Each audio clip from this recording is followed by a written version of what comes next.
Olá pessoal, vamos dar seguimento à nossa disciplina de Seminário de Filosofia da Linguagem. Na nossa última videoaula, nós destacamos dois pontos importantes para as investigações filosóficas, para nós compreendermos as investigações filosóficas do Wittgenstein.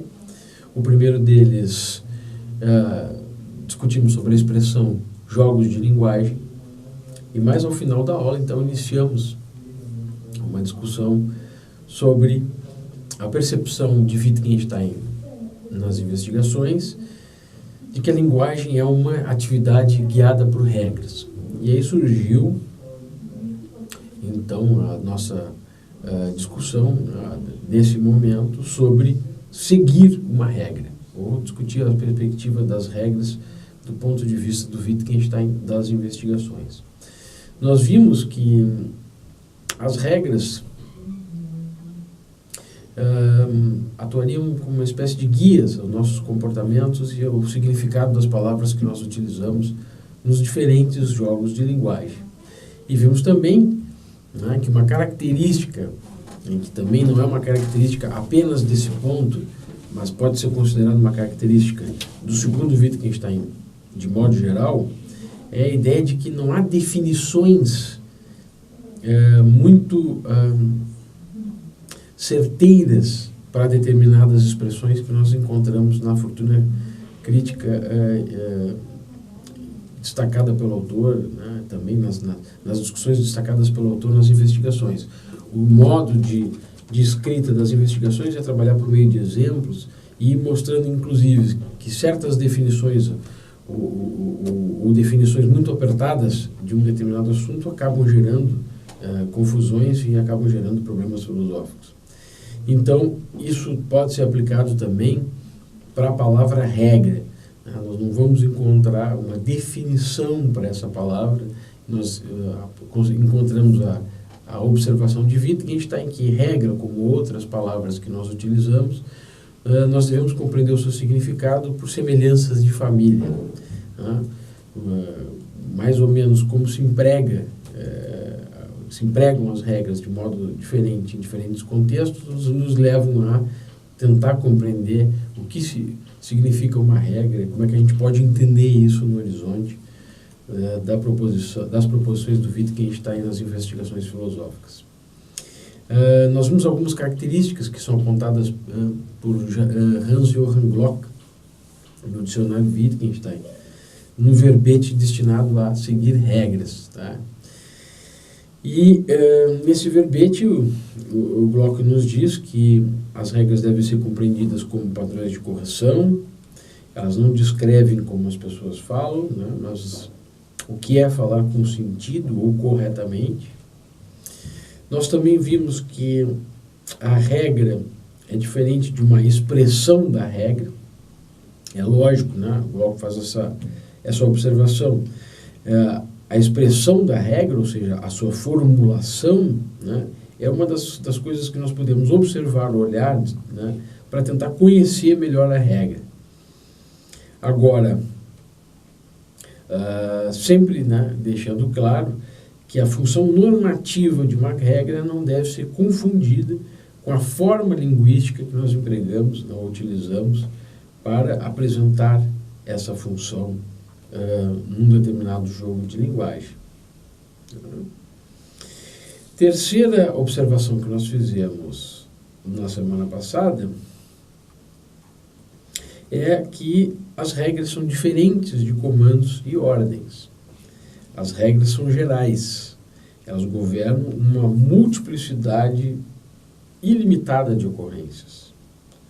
As ordens, ao contrário, as ordens servem para questões pontuais e para ocorrências determinadas, na qual aquela ordem faça ou não sentido.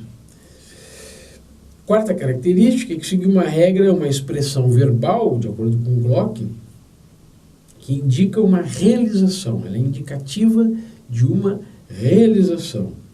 Há uma diferença entre seguir a regra e acreditarmos que estamos seguindo a regra. Isso vai ser importante para nós, esse ponto, para nós compreendermos uma discussão adjacente, né, ou associada, melhor dizendo, à discussão sobre seguir regras na nossa próxima videoaula. Então, guardem bem essa observação, né? Há uma diferença entre seguir uma regra e acreditar que se está seguindo a regra. Uma regra envolve um ato de realização. Acreditar, seguir a regra, seria simplesmente ter uma atitude individual, mental em relação ao seguir regras, e justamente isso causa uma série de problemas para nós no horizonte histórico da filosofia, e muitos autores podem cair nessa crítica se nós aceitarmos, né, isso como ponto de partida para ler a tradição, a própria filosofia do Wittgenstein. Uma outra característica é que não há enunciação metalinguística que nós possamos utilizar para descrever uma regra. A proposição gramatical que expressa uma regra linguística não precisa ser metalinguística ou conter expressões, quaisquer que sejam, de generalidade. Não existe a regra de todas as regras. E como também não existe uma definição única de regra, como eu já tinha chamado a atenção de vocês um pouco antes. E uma outra característica, e é desse ponto então que eu retomo, na verdade, a nossa aula passada, é que seguir uma regra é diferente de agir de acordo com a regra. Eu vou passar a ler com vocês as partes finais do dicionário Wittgenstein desse tópico, para que nós possamos lendo e comentando aquilo que está exposto aqui pelo Hans Johann Glock. Então vamos lá. Na verdade, essa característica é uma característica essencial para nós compreendermos essa mudança de posição do Wittgenstein das investigações em relação aos tratados e essa nova maneira de nós percebermos os nossos significados linguísticos. Bloch diz assim: o ponto crucial para a mudança de concepção que Wittgenstein tinha das regras linguísticas é que há uma diferença de seguir uma regra e simplesmente agir de acordo com uma regra. Embora a atividade de seguir uma regra pressuponha regularidade de comportamento, sempre que nós seguimos a regra nos comportamos de um determinado modo, isso não basta para distinguir tal atividade de outras regularidades, como por exemplo as naturais, como a do movimento dos planetas ou das ações humanas, que por acaso estejam, de modo não intencional, em conformidade com uma regra. Então, o que nós estamos pressupondo aqui? Que para seguir uma regra há uma intencionalidade. Agora, de que forma acontece essa intencionalidade? Siga a leitura. Se um agente segue uma regra ao realizar o ato de fi, a regra deve ser parte de sua razão para realizar esse ato, e não somente uma causa. Não é que ele precise pensar na formulação da regra. Toda vez que eu quero seguir a regra, qual é a formulação dessa regra? Isso não acontece, não é necessário que isso ocorra. Também não é necessário consultar a regra enquanto realiza o ato de fi. Basta que lhe seja possível apresentá-la para justificar ou explicar esse ato. Isso exclui a ideia de que regras sejam completamente ignoradas pelo agente, como as regras invocadas no modelo do cálculo. Distingue-se assim, além disso, a atividade de seguir uma regra de uma inspiração. Nos casos de inspiração, o agente é guiado passivamente, sem ser capaz de explicar por que age como age, ou de ensinar aos outros a técnica para seguir tal orientação. Então, quando nós seguimos regras, há uma intencionalidade, ok?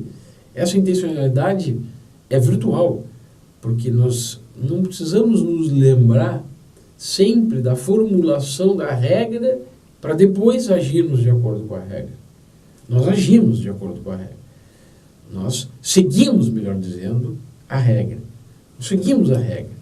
Se alguém nos pergunta, por que você está seguindo a regra?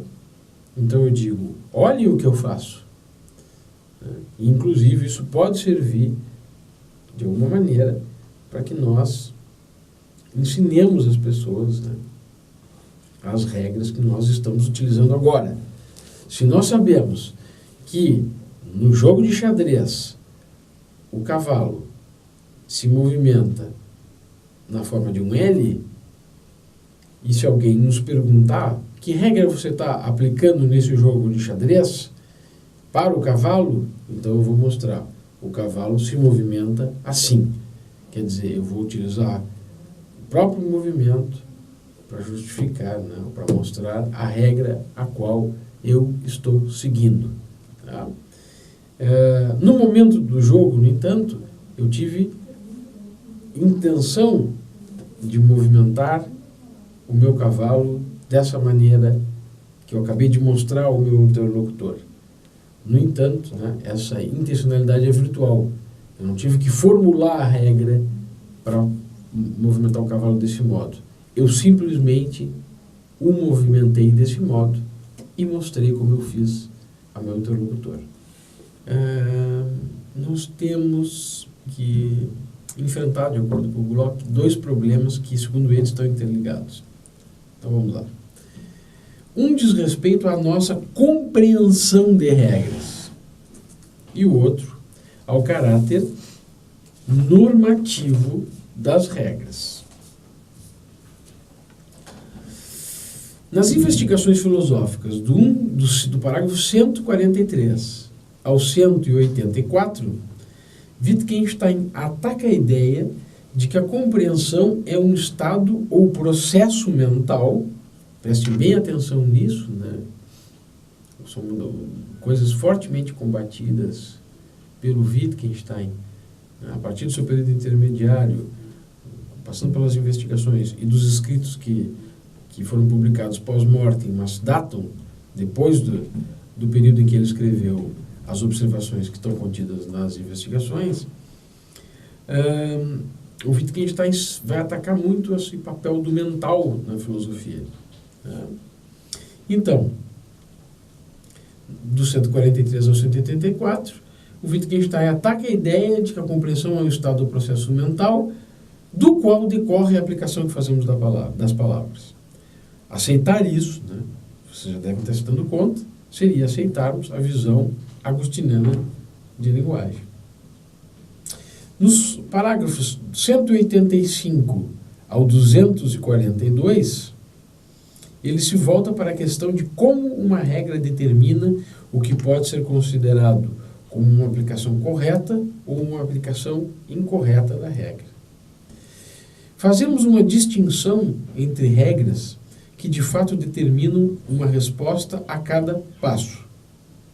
Esse tipo de regras, né? Esse tipo de regras são aquelas que determinam uma resposta a cada passo. Por exemplo, se nós dizemos y é igual a 2x, essa sempre tem um passo, uma resposta a cada passo, na medida em que nós venhamos a substituir y e x por numerais. E aquelas que não o fazem. Por exemplo, y é diferente de 2x. Isso está lá no parágrafo das investigações filosóficas, número 189.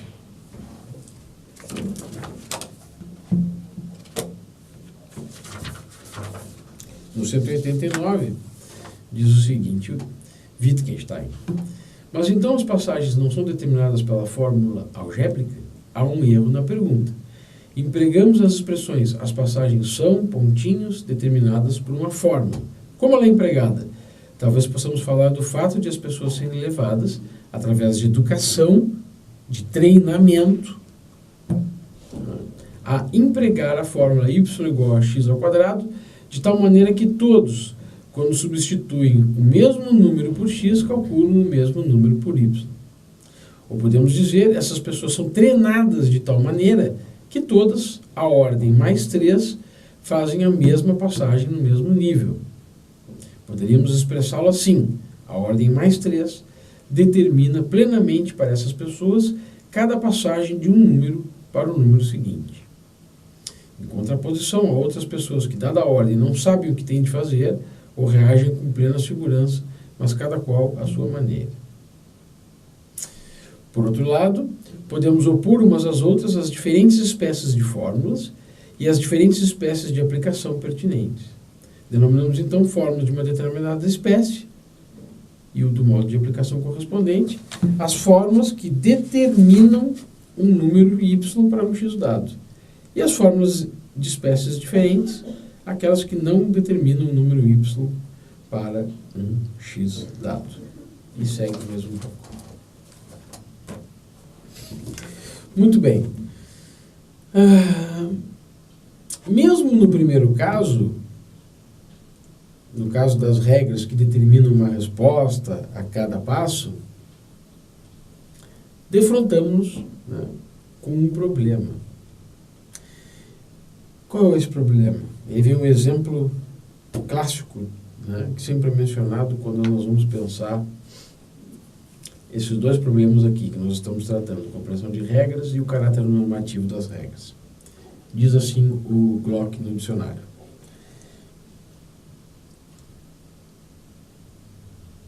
ensinam a um aluno a série aritmética mais 2. 2, 4, mais 2, 6, 8, 10, 12, 14, 16, 18, pontinhos. Quando, entretanto, esse aluno chega a 1000, passa a dizer 1004, 1008, 1012, 1016. A questão que se coloca aqui é a seguinte: com base em que podemos dizer que ele compreendeu a regra equivocadamente? Veja, ele seguiu corretamente a regra até 1000. E a partir de 1000 ele começou a somar mais 4. Então, com base em que podemos dizer que ele compreendeu a regra equivocadamente? Uma regra como mais 2 cobre um número ilimitado de passos. O aprendiz só dispõe, no entanto, de uma formulação de regra, que eu acabei de dizer para ele, ensinando matemática, ensinando mais 2, e alguns passos exemplificativos. Por exemplo, eu boto lá no quadro 2, aí somo mais 2, dá 4, somo mais 2, dá 6, e alguns passos explicativos, mostrei a formulação da regra e disse ao aprendiz: agora siga a regra. Como pode a formulação de regra, que não passa de um signo, determinar de antemão um número ilimitado de passos? Quer dizer, o mais 2 contém um número ilimitado de passos. O aprendiz só dispõe, no entanto, de uma formulação de regra e alguns passos exemplificativos. Então se faz a pergunta: como pode a formulação de regra, que não passa de um signo, determinar de antemão um número ilimitado de passos? Wittgenstein considera 4 respostas diferentes para esse problema. Vamos lá. Mecanismo seria a primeira resposta do Wittgenstein. A compreensão de uma regra constitui uma disposição, e os enunciados acerca de disposições são, em última instância, enunciados acerca de um mecanismo, no caso, um mecanismo mental ou neurofisiológico que produz as ações certas e circunstâncias apropriadas. Nessa visão, a regra deixa de constituir uma razão para agir, para ser uma causa da ação, o que contraria a ideia da natureza normativa das regras. A relação entre um mecanismo e suas consequências causais é apenas externa. E deixa você, qualquer outra pessoa, sempre à mercê de fatos contingentes. Dizer 1002 é o próximo passo correto não equivale a dizer que é, por exemplo, o passo que um computador dará, ou o passo que estou predisposto a dar. Com efeito, diz o Bloch, é com base na regra que julgamos se o computador quebrou ou se estou inclinado a dar a resposta correta. Da mesma forma, o fato de que eu tinha em mente que o aprendiz escrevesse 1002 não é algo que equivale a uma proposição do tipo: se você tivesse me perguntado que número ele deveria escrever, pontinhos, distinguindo-se daquilo que eu tinha em mente. Então, na verdade, apenas estaríamos trabalhando aí com uma hipótese empírica. Então, nós não podemos dizer que a compreensão de uma regra constitui uma disposição, e os enunciados acerca dessas disposições são enunciados acerca de um mecanismo, seja lá que mecanismo for esse. Então, respondermos às nossas perguntas, já vimos que é insuficiente, né, para essa tarefa ser elaborada e concluída, é ineficiente que nós pensemos na compreensão da regra, né, como uma disposição, né, enunciados que nos levam a tratar de mecanismos. Uma resposta, então, não funciona. A segunda, considerada por Wittgenstein, né, para os problemas que nós levantamos, é a resposta do platonismo. Eu vou de novo levantar as questões que nós temos que responder. Tá? Muito bem. Principalmente a seguinte: que o aprendiz está lá aprendendo aquela série, só dispõe de uma formulação de regra e alguns passos exemplificativos. Como pode a formulação de regra, que não passa de um signo, determinar de antemão um número ilimitado de passos? Respondendo essa questão, o mecanismo não dá. Mas agora, então, nós podemos pensar numa segunda opção, que é na perspectiva de um platonismo. Então vamos ao platonismo como alternativa de resposta às questões que nós levantamos. A regra, ao contrário de sua expressão linguística,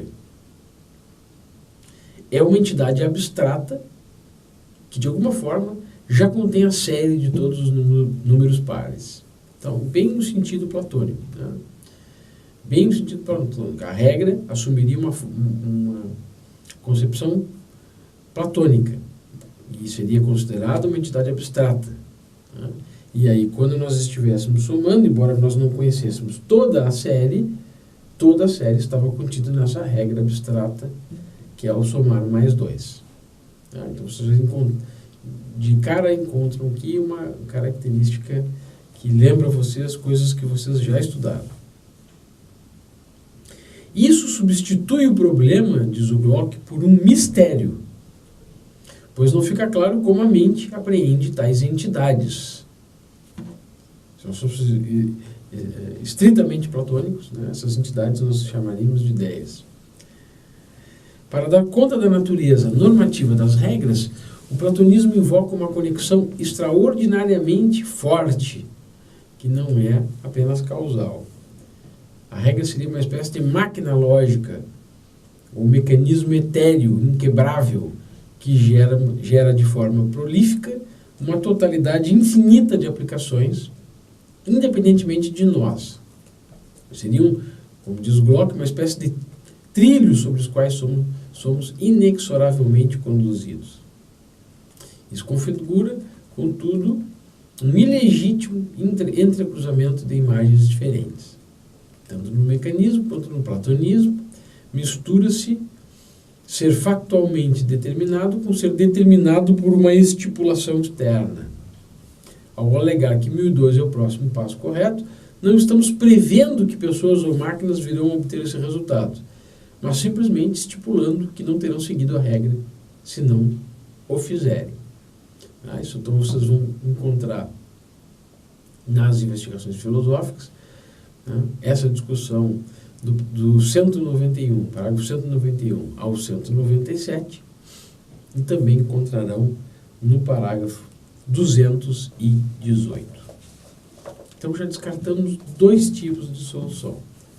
Descartamos o platonismo e agora descartamos o mecanismo e agora descartamos o platonismo.